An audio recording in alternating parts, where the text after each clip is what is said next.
Motivation आउ discipline भितर फरकटा कौन जानते? मोटिवेशन तो गोटे एमती जिन तुमको 4 ରୁ 5 दिन अति हाएस्ट 10 दिन जाके मोटिवेट कर तुम जो भी काम स्टार्ट कर से काम पूरा 10 दिन खाइबनी पीबनी शोबनी खाली से काम पर लगातार चल किंतु डिसिप्लिन तुमको 10 ରୁ 15 दिन कौन पूरा लाइफ टाइम पे तुम डिसिप्लिन धरी काम डिसिप्लिन कन्सिस्टेंसी आज आज जो काम कल से काम कल तापर से काम एमती कल ना डिसिप्लिन तुम गोटे एमती जिन पूरा लाइफ टाइम से कमटा कर सब तुम आदत पड़ी तुम सेटा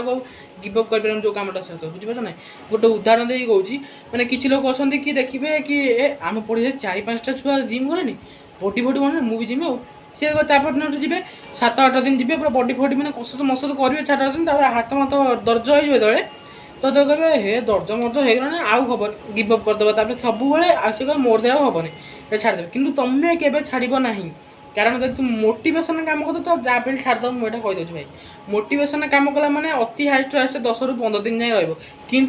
जदि तुम सहीटा डिसिप्लिन काम कर आज गोटे कन्सिस्टेंसी बनल कि आज जहाँ करमी काली से करमी चली तो डिसिप्लिन डिसिप्लिन सब काम कर ना तुम्हें जीवन सक्सेसफुल हो मोटिवेशन काम कर तुम्हें केवे भी सक्सेसफुल हो पारे तो सब मोटिवेशन काम नुह डिसिप्लिन काम कर जीवन में सक्सेसफुल हाँपाई बुझीपार ना नहीं थैंक यू एंड जय जगन्नाथ।